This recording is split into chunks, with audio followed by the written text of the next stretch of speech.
You know, there's this incredible technology that powers your phone, your car, the entire global economy, and even helps save lives in emergencies.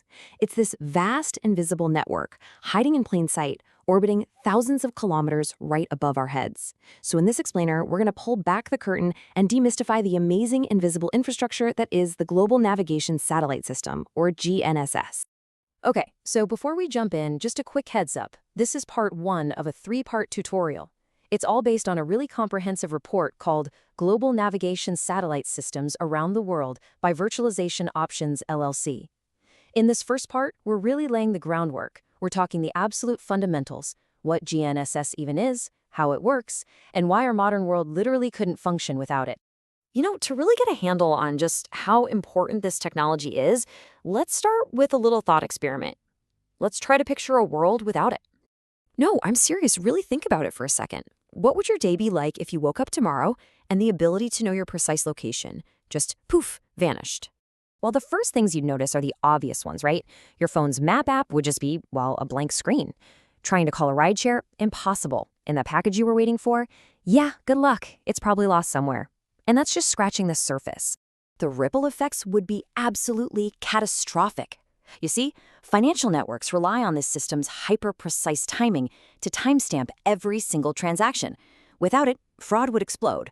Power grids use it to keep energy flowing in sync. Emergency responders depend on it to find you in a crisis. The entire global supply chain, from giant container ships to modern farming, would basically grind to a halt. So now that we have a healthy dose of fear about what a world without it looks like, what exactly is this technology? It's time we properly introduce the hero of our story, Global Navigation Satellite Systems, or GNSS. You know, the source report for this tutorial just puts it perfectly. It calls GNSS one of humanity's most remarkable technological achievements, providing invisible infrastructure that powers modern civilization.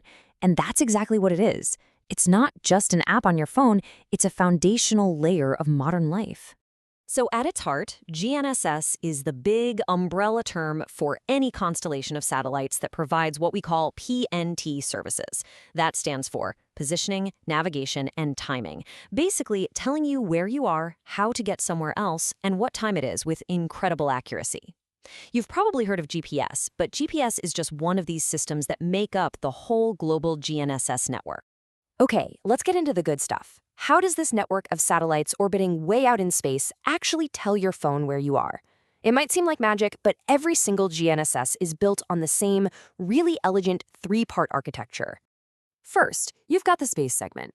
These are the satellites themselves, cruising way up there, constantly beaming down signals.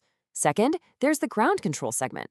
Think of this as the brains of the operation, a network of stations on Earth that obsessively track those satellites, making sure their clocks are perfect and their flight paths are known down to the millimeter. And finally, there's the user segment. And hey, that's you, or more accurately, your phone, your car, any device with a receiver chip that's listening for those signals from space.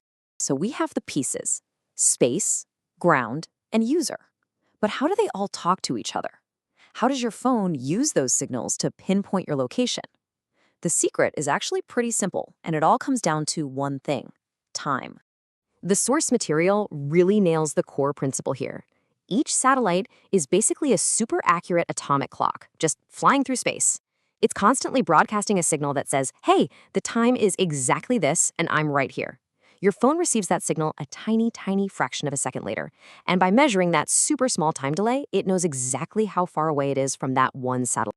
The best way to think about it is like a thunderstorm. You see the lightning flash pretty much instantly, right? But you hear the thunder a few seconds later. The longer that delay, the farther away the storm is. Your phone's receiver does the exact same thing, just with radio signals traveling at the speed of light. Now, getting the distance from one satellite just tells you you're somewhere on the surface of a giant, imaginary sphere. A second satellite narrows it down to a circle where two spheres overlap. A third narrows it down to just two possible points. And that fourth satellite, that's the one that locks in your one precise location. It's called trilateration. And this brings us to a really crucial point. We've moved way beyond relying on just one system, like the original American GPS.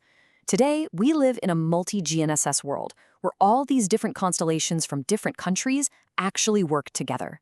And this has been an absolute game changer. I mean, think about it. If you're only relying on one system, you're vulnerable. If you're in a big city with tall buildings, it's pretty easy for those signals to get blocked. But with a multi-GNSS approach, your phone's receiver can see and listen to dozens of satellites from multiple systems all at once.